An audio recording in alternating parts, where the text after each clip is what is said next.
Viewers, हम पढ़ रहे कक्षा 10वीं गणित की प्रश्नावली 2.2 का प्रश्न नंबर दूसरा और दूसरे का चौथा है। तो हम पहले प्रश्न पढ़ लेते हैं। प्रश्न है, एक द्विघात बहुपद ज्ञात कीजिए जिसके शून्यकों के योग तथा गुणनफल क्रमशः दी गई संख्याएं हैं। तो इसके आगे के 3 प्रश्न कर चुके हम और चौथा कर रहे हैं। यहाँ पर हमें बहुपद निकालना है और हमें शून्यकों का योग और शून्यकों का गुणनफल दे रखा है। तो अब हम इसे हल करते हैं। तो सबसे पहले हम लिखेंगे, जैसा कि इसके पहले के प्रश्न हम कर चुके हैं, तो यहाँ हम लिखेंगे हमें क्या दिया है, शून्यकों का योग। ठीक है, शून्यकों का योग बराबर 1 दे रखा है। ठीक है, यह हमें दिया है शून्यकों का योग बराबर 1 और इसके साथ ही हमें दे रखा है शून्यकों का गुणनफल।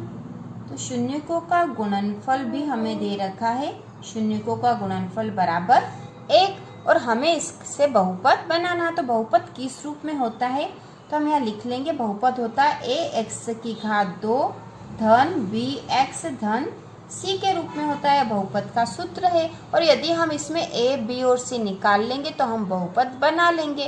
तो हमें a, b और c शून्यकों का योग और शून्यकों का गुणनफल से ही निकालना है, क्योंकि हमें यही दे रखा प्रश्न में। तो हम इसका सूत्र लगाकर इसको हल कर लेंगे। तो सूत्र क्या है, शून्यकों का योग। तो शून्यकों का योग का सूत्र होता है ऋण b/a। अब यहाँ पे शून्यकों का योग तो हमें दे रखा 1, तो हमने लिख दिया 1 बराबर ऋण b/a। अब यहाँ 1 के बटे में कुछ नहीं, तो 1/1 लिख देंगे। तो b का मान आ गया यहाँ पे 1। ठीक है, ऋण 1 आ जाएगा, क्योंकि जब b का मान निकालेंगे तो ये ऋण b का मान है, ऋण b बराबर 1 है, तो b बराबर हो जाएगा ऋण 1 और a का मान 1 है। तो इसको हम समीकरण 1 नाम दे देंगे अभी। ठीक है, समीकरण 1। अब हम फिर से शून्यकों का गुणनफल का सूत्र लगाएंगे। तो हम लिखेंगे शून्यकों का गुणनफल, शून्यकों का गुणनफल बराबर c/a। शून्यकों का गुणनफल बराबर होता है c/a। तो अब यहाँ तो हमें दे रखा शून्यकों का गुणनफल का मान क्या दे रखा, 1 बराबर c/a। अब यहाँ इसके बटे कुछ नहीं दे रखा, तो बटे 1 लिख देंगे और इसको दे देंगे समीकरण 2 नाम। अब यहाँ से a का मान यहाँ से भी आया, समीकरण 1 से भी और समीकरण 2 से भी a का मान आया। तो अब हम देख लेते हैं पहले कि दोनों के मान क्या बराबर है। तो यहाँ पे a बराबर 1 हो रहा है और यहाँ पे भी a बराबर 1 है, मतलब दोनों ही a के मान 1 ही आ रहे हैं। तो अब हमें इसे कुछ और करने की आवश्यकता नहीं होगी। यहाँ से हम a, b और c के मान लिख लेंगे। तो यहाँ हम लिखेंगे इस प्रकार समीकरण 1 व 2 से a, b और c के मान लिख देंगे। तो a बराबर, ठीक है, a बराबर क्या आया, a बराबर 1, यहाँ पे भी 1 है तो a बराबर 1 हो गया है। अब b बराबर, तो यहाँ जो मान आया था ऋण b का मान था ये। ठीक है, ऋण b बराबर 1, तो b बराबर क्या हो जाएगा, b बराबर ऋण 1 हो जाएगा, क्योंकि ऋण का चिन्ह इधर चला जाएगा। तो हम लिख देंगे b बराबर ऋण 1 और c बराबर, तो c का मान कितना आया, c बराबर है 1, c बराबर 1 लिख दिया हमने।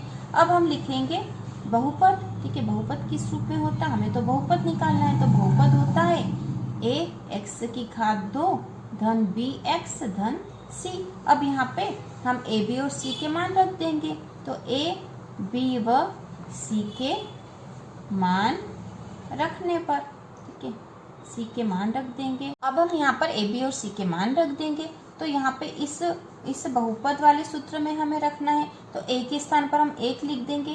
तो 1 x2 धन b के स्थान पर हमें लिखना है ऋण 1, तो ऋण 1 और x धन c के स्थान पर लिखना 1। अब इसको थोड़ा सा हल कर लेंगे।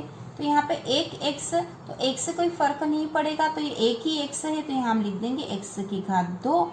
अब ये धन है, धन का ऋण में गुणा होगा तो धन ऋण ऋण हो जाएंगे और यहाँ पे हो जाएगा 1 और ये x है। तो यहाँ पे एक x को सीधा x ही लिखना था हमें, तो हम अगले वाले भाग में यहाँ पे अगले वाले पद में कर लेंगे। इसमें धन ऋण का गुणा करा तो ये ऋण हो गया 1x, तो 1 का x में गुणा होगा तो x ही हो जाएगा। तो हम यहाँ पे और कर देंगे x2 ऋण x धन 1। तो इस प्रकार ये हमारा बहुपद बन गया है और यही हमारा आंसर है। हमारा जो आंसर आया है, हमारा जो बहुपद बना है वह है x की घात 2 ऋण x धन 1। तो इस प्रकार हमने बहुपद का मान निकाल लिया है शून्यकों का योग और शून्यकों का गुणनफल से। तो इसी प्रकार के और वीडियो देखने के लिए कक्षा 9वीं और 10वीं की संपूर्ण तैयारी के लिए चैनल को सब्सक्राइब कीजिए।